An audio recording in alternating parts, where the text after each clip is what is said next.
Hi guys, good evening. Dito pala yan sa Romantic Baboy dito sa Double Dragon. Kasama ko nga pala dito ang aking best friend na si Ate Joyce.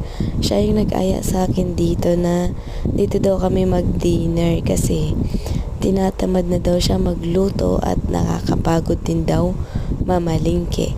So naisipan niya na dito na lang daw kami kumain at libre niya naman daw ako. So ako naman, sumama na ako kasi libre eh.